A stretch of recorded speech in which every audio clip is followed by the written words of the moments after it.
Қазіргі көптеген отандық тәуелсіз тарихшылар мен зерттеушілер Шыңғыс ханның қазақ болғандығын дәлелдеді. Бірақ кейбір адамдар егер Шыңғыс хан қазақтардан болса және Монғолия аумағынан шықса, неге қазіргі Монғолияда монғолдар өмір сүреді? Сонда монғолдар қайдан шықты деген ой туындайды. Бүгінгі видеода мен монғолдар қалай пайда болғандығын айтатын боламын. Достар, басқа да тарихи мәліметтерді менің телеграм-каналыма өтіп көре аласыздар. Телеграм-каналының сілтемесі видео астында. Қазіргі Монғолия жері ежелден бері түркілердің мекені болатын. Қазір көптеген ежелгі түркілердің іздері Монғолиядан табылуда. Шығыс түркі империясы да Монғолияда болды.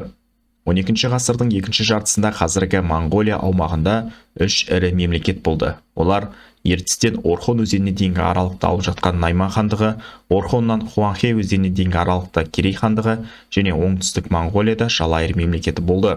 Наймандар мен Керейлер мемлекетінің аумағын білсек те, Жалайырлардың мемлекеті қайда орналасқандығы жайында нақты жазба кездеспегендіктен тек топшылап айтуға болады.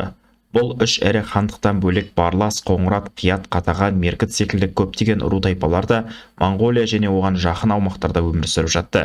Осы тұста тағы да мән беретін жайт, Шыңғыс хан Шығыс Қазақстанда туылды. Бұны біз Рашид ад-Диннің Жамиғ ат-Тауарих кітабының қазақшаға аударылған нұсқасынан анықтай алдық. Рашид ад-Дин Шыңғыс ханға таяу заманда өмір сүрген және Ел Ханат империясында жоғары лауазымды қызмет атқарып көзге түскен әйгілі тарихшы.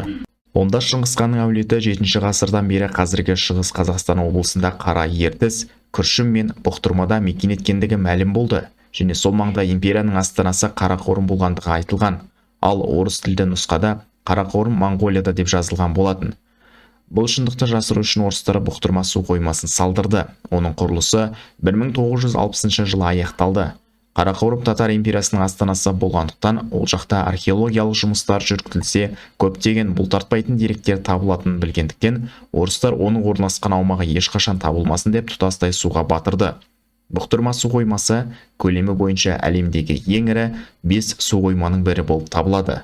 Яғни Шыңғыс хан бастапқыда Шығыс Қазақстандағы қазіргі Бұқтырма су қоймасы орналасқан жақтарда туылған.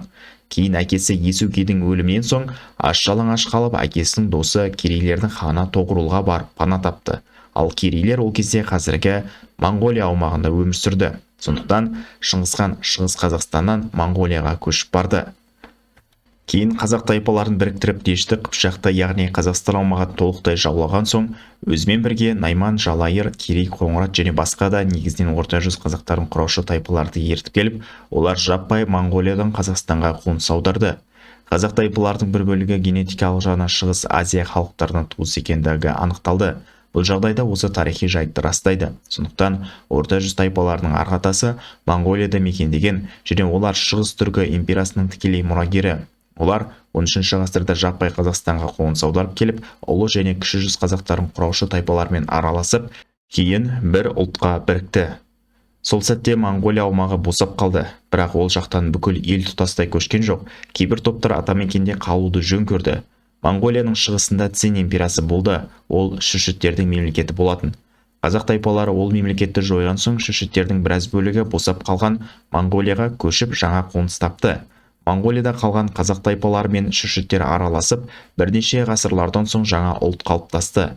Олар қазіргі біз білетін халқы монғолдар мен қалмақтар, яғни бұлар Шыңғыс хан кезінде көшпей қалып қойған қазақ тайпалар мен шүшіттердің араласуынан 15 ғасырда пайда болды. Бірақ халқалар мен қалмақтардың бастары бірікпеді. Тура қазақ пен ноғай секілді басқару жүйесінде екі көзқараста болды. Қазақтар тек Шыңғыс ұрпақтары хан болу керек деп санады.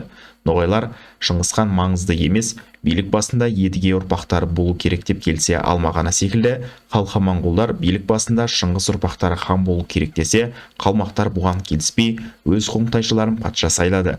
Нәтижесінде халқы монғолдарды Шыңғыс ұрпақтары, қалмақтарды қоңтайшылар бастап ұзақ жылдар жойқын соғыстар орын алды. Еділ қалмақтарының хандары керейлерден болды. Халқы монғолдарда өте жауынгер халық болып көптеген жеңімпаз жорықтар жасай білді. Олар ойраттармен бірігіп 1449 жылы бар болғаны 20 000 әскермен Қытайдың 500 000 әскерін тас-талқан етіп жеңіліске ұшыратып, Қытай патшасын қолға түсірді. Халқылардың күшеюі Даян ханның кезінде орын алды. Даян хан шүшіттерді күйретіп бірнеше рет Пекинге дейін таяған болатын. Халқылардың ең басты жауы ойраттар, яғни қалмақтар болатын. Қалмақ қоңтайшылары шыңғыс ұрпақтарын биліктен кетіріп бүкіл моңғол халықтарын бір ту астында жинауды көздейтін. Сондықтан қалқалар қалмақтардың ықпалынан шығу үшін оларға қарсы бірнеше рет жорықтар жасады. 1614 жылы халқы моңғолдар 80 мың әскермен басып кіріп, қалмақтарды жеңіліске ұшыратты. 1615 жылы Қара Хула тайшының әскерін де озерада жеңіп тастады. 1620 жылы Қара ертіске дейін созылған қалмақтарды бағындырып, артынша қалмақтардың біріккен әскеріне тағы да жойқын соққы берді. Қалмақтар қалқалардан әбден таяқ жеп жеңілумен болды. Қалмақтардың бір бөлігі Еділ бойына, қазіргі батыс Қазақстанда мекендеді. Кезінде сол қалмақтар қалқалардың тепкісіне шыдамай шығыстан батысқа көшті, яғни қалмақтардың бір бөлігі моңғолдардан қашып кеткен болатын.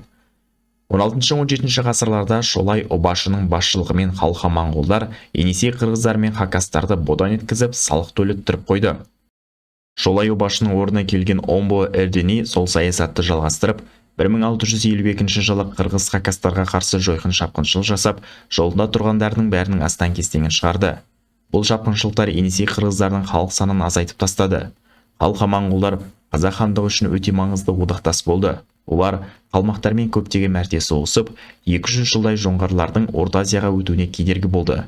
Қазақтар мен моңғолдар қалмақтарға қарсы бірігіп алып, әрекет жасады. 1616 жылы халқа моңғолдардың Алдан ханына барған атаман Тюменец пен командир Петров Мәскеуге жазған хатында халқалардың арасында қазақ елшілерін жолықтырдық деді. Одан бөлек те орыс жазба деректерінде Алдан хандар мен Қазақ хандығының жоңғарларға қарсы одақтасқаны баяндалған. 1755-1758 жылдары болған Шүршіт жоңғар соғыстарының нәтижесінде жоңғар хандығы құлап, Цин империясының аумағына өтті. Халқа моңғолдар шүршіттермен қосылып алып, жоңғарлардың 90%-ын қырып салды. Қорытындылап айтқанда, моңғолдар бізге генетикалық жағынан жақын, туыс қандас халық. Олар Шыңғыс хан кезінде көшпей қалған қазақ тайпалар мен шүршіттердің араласуынан пайда болды.